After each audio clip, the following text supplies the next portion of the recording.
Hi, this video is going to show you how to install the isCOBOL IDE and how to run your first program. We'll run the installation wizard and work through the options, including licensing. The IDE is included in the development suite and is licensed at no additional cost. You should already have installed Java, either from Oracle or an OpenJDK vendor. I'll be installing version 2020 R1 IDE, and I already have Oracle Java 8 installed. We've supported Java 8 through Java 11 since isCOBOL's IDE version 2019 R1. After installing, we'll create our first workspace. The IDE can be customized through workspace settings. We'll look at a few of these customizations, and then we'll import a sample project. Each sample has a readme.txt file with step-by-step instructions. There are multiple ways to do many things in the IDE to make it easier to use. We're going to look at some ways to compile and run your code. And finally, we'll review how to run and debug and access the integrated tools. So let's get started. The first step is to download and install the IDE. So we're going to go to support.variant.com and use the login information that your salesperson or technician gave you. Click on Sign In and then click on Download Software. Find your platform. Mine is Windows 64-bit. And find the IDE and click to download.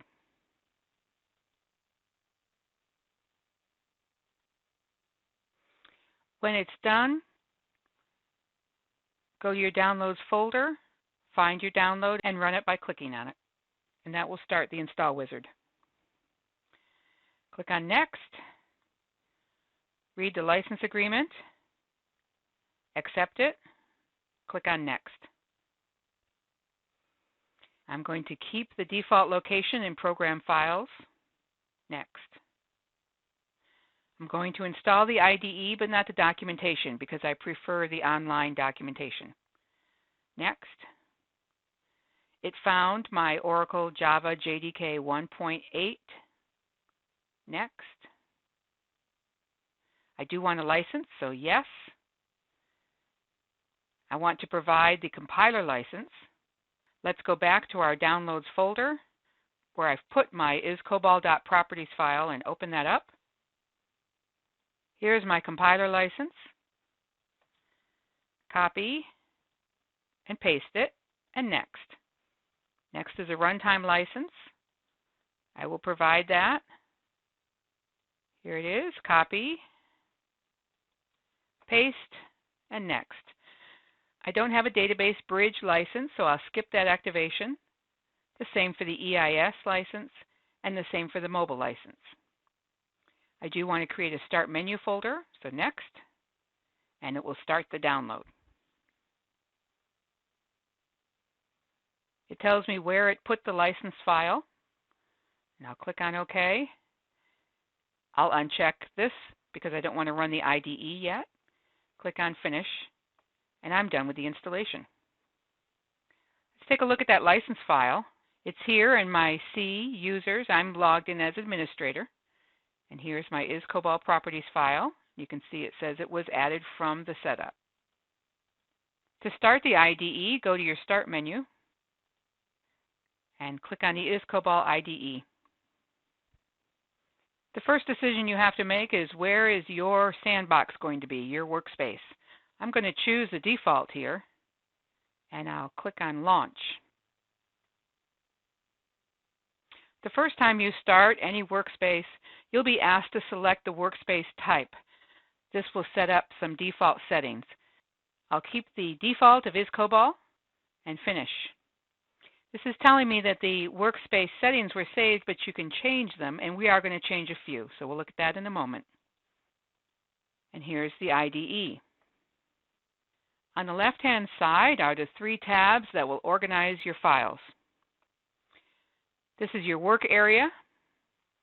The output areas are down here for errors and console outputs. There's an outline for your programs. We'll see that in a moment. And various menus will be shown down in this area. Before I start a project, I want to customize my workspace environment a little bit. So I'll go to Window and Preferences. There are two main areas that you'll work with in here. One is General and one is isCOBOL. So let's just set a few here. I'll go to the General and down to Workspace. And under Workspace, I'm going to click on Build, and I want it to save automatically before each build instead of prompting me. So I'll click on that. I don't want it to build automatically. I want to do that manually. So I'll uncheck that. Under isCOBOL, we'll do a couple of things. Under Editor, I'll go to Syntax Coloring. And I like my numeric constants to not be red. I'm going to make it orange instead.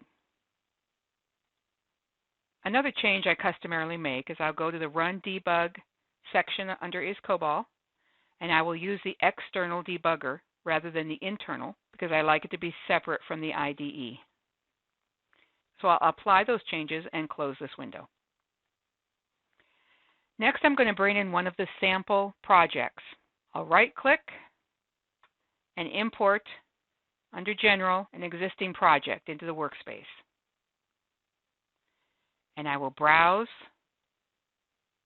to my isCOBOL IDE installation folder under Sample and Projects. And here are all of the projects. Many of these are projects that use the IDE as a code editor. An additional way to use the IDE is to design your screens and reports. If you want an example of that, look at the customer sample.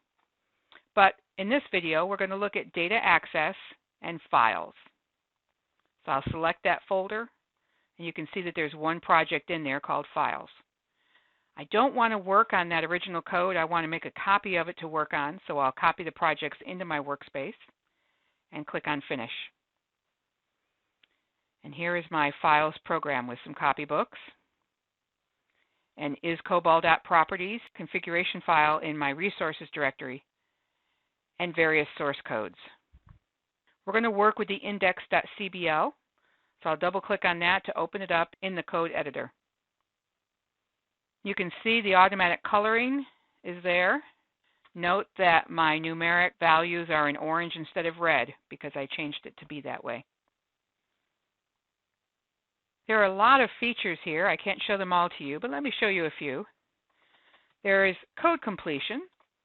If I were to type a verb, for instance, open, it will give me a list of the options available. I can choose one of these by double-clicking on it. Now notice that I have an error. It has an X, and if I hover over the X, it'll tell me what the error is. I'll delete that line since I don't need it. Another nice feature is if you hover over a variable, it will tell you what the definition is, and after a configurable amount of time, the cursor will turn into a hand, and by clicking on it, it will take me to that definition. So I want to run this program, and the best way to run the sample programs is to follow the readme.txt instructions. Every project has one. So let's open that up, and it tells you what the sample does, and then gives you step-by-step instructions. Step 1 is to import the files project, and we've done that. Step 2 is to compile the programs in the IDE. And it gives you specific instructions for doing that. So we're going to follow them. Right-click on the file's project name, that's up here, and choose Build Project. You can see it building down here in the bottom right, and when it's done, we'll have our compiled classes.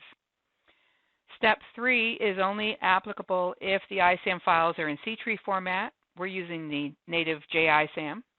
So we'll go to Step 4, Run the index program, using either the Run menu option or the Run push button. So let's look at both of those. I want to run the index.cbl, so I'll click on that. The Run menu option is Run here and Run in that menu. And here you can see the program's console output saying that it did some file tasks. The other way to run this program is with this button up here. I'll click on that and it will also run the program. I can also run it in debug here with the debug icon. I'll click on that. And if you remember, I had specified in my window properties to run the external debugger. So here is the external debugger.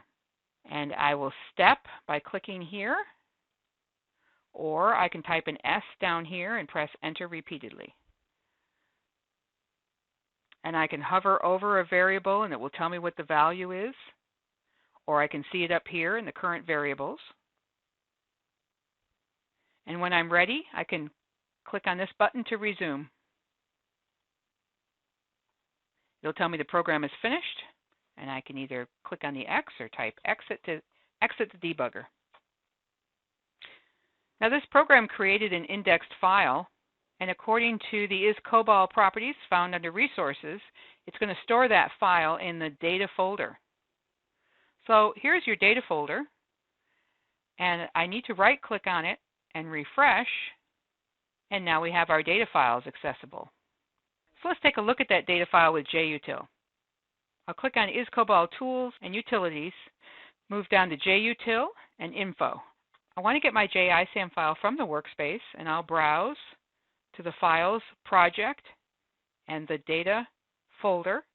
I'll choose my file index.dat and OK. I want extended information, and I'll run it. And the output is here in the console window. Contact support at support@variant.com or your sales representative with the information on this slide. Thank you.